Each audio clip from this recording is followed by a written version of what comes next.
Very good morning, cadets. Hope you have gone through the previous video session. The key points related to chapter number 1. Day by day, the cadets who are watching class videos, the number of viewership is tremendously going down. If you have any other source of making notes, then it's well and good. Otherwise, it's very difficult because you have to write the final examination.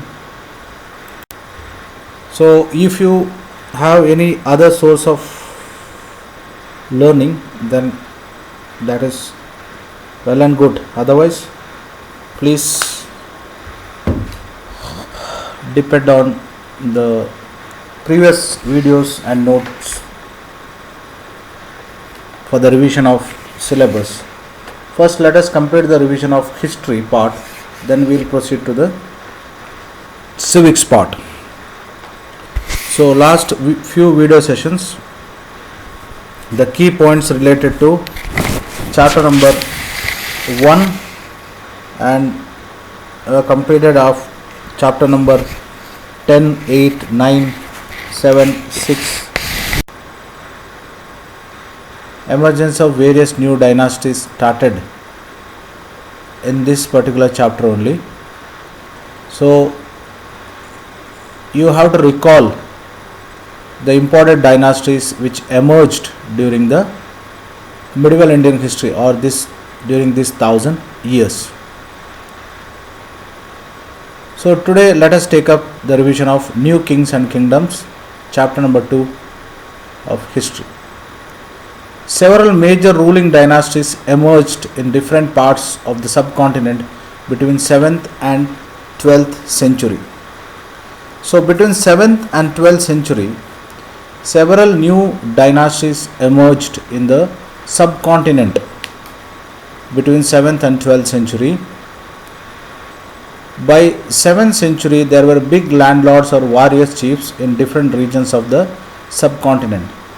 Because big landlords or the warrior chiefs, they themselves later converted, or whenever the political situation was favorable to them, so they themselves took the lead of establishing a new kingdom or dynasty.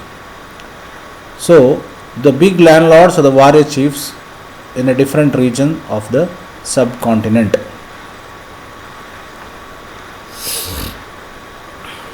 Existing kings often acknowledge them as their samantas or subordinate.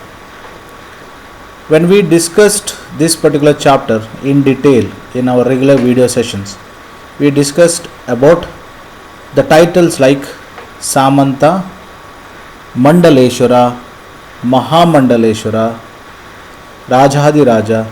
So Samanta is nothing but subordinate. Because in those days there was a system where when a king defeated another king of a different dynasty, then very rarely the king who defeated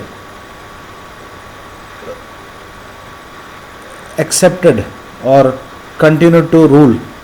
Rather, person who was defeated allowed to continue, but as a subordinate of this particular emperor or king. So such a system was known as Samanta system or subordinate system. Now what is the use of Samanta or subordinate? When Samanta or subordinate king has to pay regular donations or collection of tax to the king. So that is the like Rashtrakutas, Chalukyas, Hoysala. So the major kings, they kept several subordinates or samantas so that the kingdom receive regular income in the form of tax or the amount for the purpose of being Samanta, maybe the collection of tax. They were expected to bring gifts for their kings or overlords and provide them the military support. So this is another important point. What is the use of many Samantas? Because one of the major benefit of using of Samanta is that every Samanta has to donate or richly contribute gift to the emperor. Not only that, he has to support when there is a war. When there is a war, if you, those who watched the movie Bahubali, you can see when the Bahubali, when the war declared, several Samantas or subordinate kings supported that particular dynasty, which is called Mahishmati. So it was very common, because it's very difficult for an emperor to maintain a huge military support, because taking care of huge military was difficult because of financial issues. So every king used to keep several Samantas, so that Samantas help the king during the time of crisis, especially during the time of war. But during the time of peace, they will give gift and other materials. So that is the reason why several emperors maintained Samantas or subordinates. Some such kingdoms were those of Rashtrakuta, Chalukya, Gurjara Pratihara, etc. Now please try to recall, when we speak about Rashtrakutas, important kings of Rashtrakuta dynasty: Krishna II, Danti Durga. Rashtrakutas. Cadets, can you recall the capital of Rashtrakuta dynasty? If you recall, it's well and good. The capital of Rashtrakuta dynasty is Malakhet or Manekheta. Rashtrakutas, initially they were the subordinates under Chalukya dynasty, but later they declared their independence. The second about Chalukyas. Chalukyas of Badami, Chalukyas of Kalyani. Okay. Chalukya, can you remember the important kings of Chalukya dynasty? Yeah, Pulakeshi II. Chalukya Pulakeshi II was one of the greatest emperor from Chalukya dynasty. The great achievement of Chalukya Pulakeshi, he defeated Harshavardhana and assumed a title of Dakshina Pateshwara, Emperor of South. That is what? Dakshina Pateshwara. Gurjara Pratihara.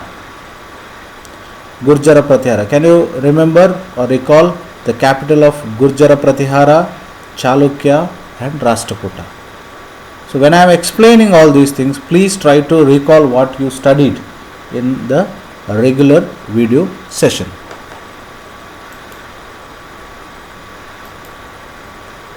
Prasastis and land grants. Prasasti tell us how rulers wanted to depict themselves as valiant and victorious warriors. Prasastis is nothing but, today in simple sentence we can say, about certificate. So what Prasasti is all about? Prasasti tell us how rulers wanted to depict or show themselves as valiant and victorious warriors. The king often rewarded Brahmins by grant of land. These were recorded on copper plates which were given to those who received the land. So system of writing. Today of course we use pen and paper for writing, but those days they were using stone of course or copper plates. So whenever such a major incident of prasasti or land grant is happening, what they used to do? They used to write this activity, and these were recorded on copper plates, and which were given to those who received the land. It is just like you are giving the land record. So the record was generally done on the copper plates. So that is what one of the major thing which they used to do under the head of prashastis or land grants. Prashastis and, that is ansne and. Second, warfare for wealth. Warfare for wealth. Mainly they warfare for wealth. For centuries, Gurjara Pratiharas, Rashtrakuta and Pala dynasty fought for control over Kannauj. If you remember, why they fought over Kannauj?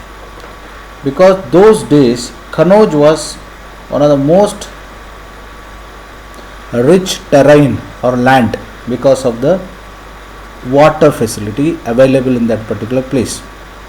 Because agriculture was one of the major source of income those days. Since agriculture was one of the major source of income, so the control over Kannauj was one of the major target or aim of each and every kingdom. So that is what tripartite struggle, the struggle between the three dynasties. If you remember, I explained about this. Okay, so struggle between three dynasties. One is Gurjara Pratihara, second is Rashtrakuta, third is Pala. They fought for control of Kannauj. The long drawn conflict is known as tripartite struggle, as three parties were involved in it. So since tri means three parties were involved, that is three parties were Gurjara Pratiharas, Rashtrakutas and Pala. They were involved, since it was three were involved, and the long drawn conflict. That's why it was known as tripartite struggle. So the three kingdoms are concentrating on which land? The land was Kannauj. Sultan Muhammad of Ghazni raided the subcontinent almost every year and looted temples like Somnath, Gujarat. Muhammad entrusted a scholar named Al-Biruni to write an account of the subcontinent. Now, we just now saw how the tripartite struggle over Kannauj. Now, Rashtrakuta, Gurjara Pratihara and Palas, they wanted to control Kannauj because it was a wealthy territory or a rich terrain. So they wanted a permanent control over the Kannauj. But those in the medieval Indian period, several invaders, especially from Afghan. Afghan was a land of poverty those days. Today if you speak about Iran, Iraq, Dubai, Qatar, Saudi Arabia, today they are rich countries. Why? Because of the petroleum resources. But in the medieval Indian history, if you refer, they were or very, very poor terrain because there was no source of income there. It was only the desert and desert everywhere. So Muhammad Ghazni attacked almost every year. It is believed that 17 times he attacked the Somnath temple of Gujarat. Now why Somnath temple? Because it was one of the richest temple those days. So he looted, plundered. That is what we should not glorify these invaders, because these invaders, they are the plunderers or the looters of Indian rich wealth. So Muhammad Ghazni looted Indian wealth, especially from this temple of Somnath, and whatever he achieved or taken from India, it was written by Al-Biruni in his account. So Al-Biruni documented the attack of Muhammad Ghazni, the continuous attack by Muhammad Ghazni and looting of rich Indian wealth for building of rich capital for himself. So that is what the medieval Indian history, the worst part of medieval Indian history is the frequent attack by the invaders. Even if you recall the third battle of Panipat, third battle of Panipat, how the Marathas were defeated by an invader, and Nadir Shah looted or plundered wealth from India. Even British done the same thing. Other kings engaged in warfare were Chauhans, who ruled over region around Delhi and Ajmer. So Delhi, of course, we studied about Delhi, the king dynasties which ruled Delhi. We studied various dynasties which ruled Delhi over a period of time. Chauhans, Prithviraj Chauhan, if you remember, Prithviraj Chauhan, one of the leading ruler of this particular dynasty. So they ruled over the region of Delhi and Ajmer.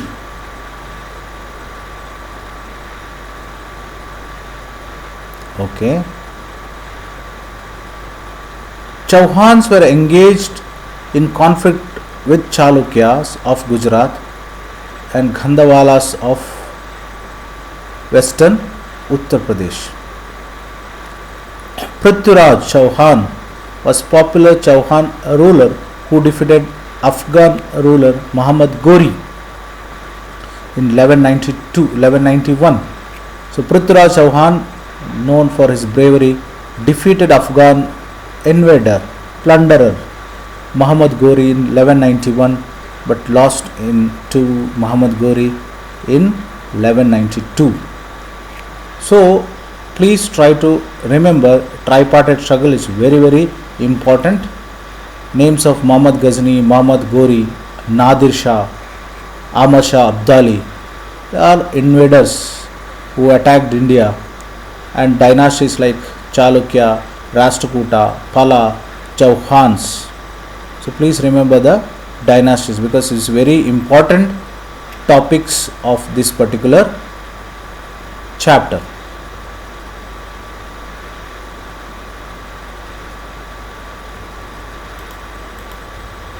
The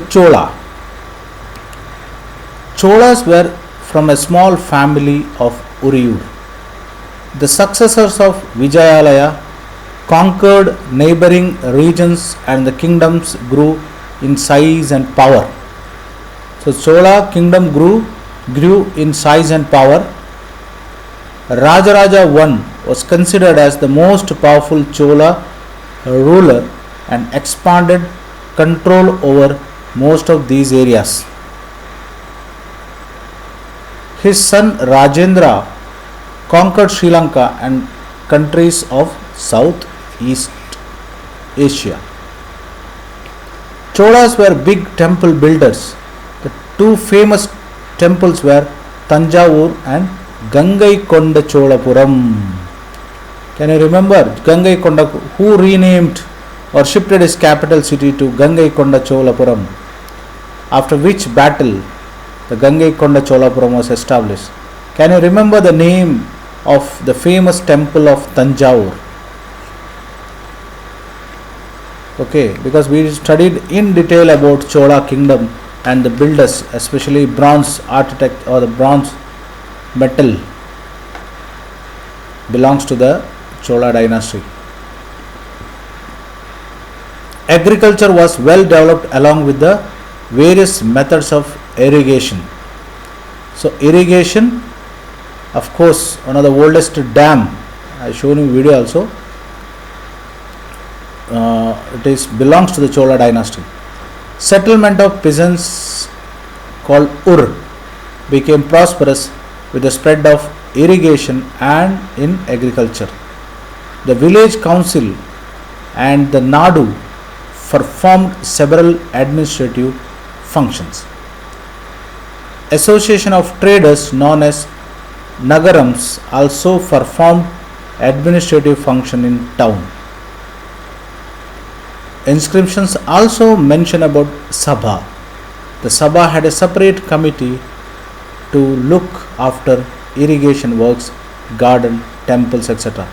So if you could remember the qualification to become member of Sabha, how Sabha used to work, what are the major functions of Sabha, these are all very clearly and in detail discussed when the chapter was on. So please go through the regular video related to this particular chapter and recall what we already discussed. So today I completed the keynotes of chapter number 2, that is New Kings and Kingdoms. The major dynasties belongs to the new kings and kingdoms. Remember tripartite struggle, Gurjara Pratihara, Rashtrakuta and Pala dynasty. Remember Prithviraj Chauhan, Ahmad Shah Abdali, Muhammad Ghori, Muhammad Ghazni, Nadir Shah, invaders, Al-Biruni, then Chauhans who ruled Delhi and Ajmer. Then of course about Chola, because a very rich dynasty. Even today the state of Tamil Nadu is reaping the benefit of the contributions of Chola kingdom. So Chola kingdom, Rajaraja Chola, the most powerful Chola ruler who expanded over most of these areas, and under his able guidance of Rajendra I conquered Sri Lanka, and it is believed that they had a sea trade with many African countries. So it has happened much before Vasco da Gama explored sea route. We are unnecessarily highlighting the success of European traders. So during time of Chola itself, there was enough example of sea trade between India and other countries. Anyhow, cadets, take care.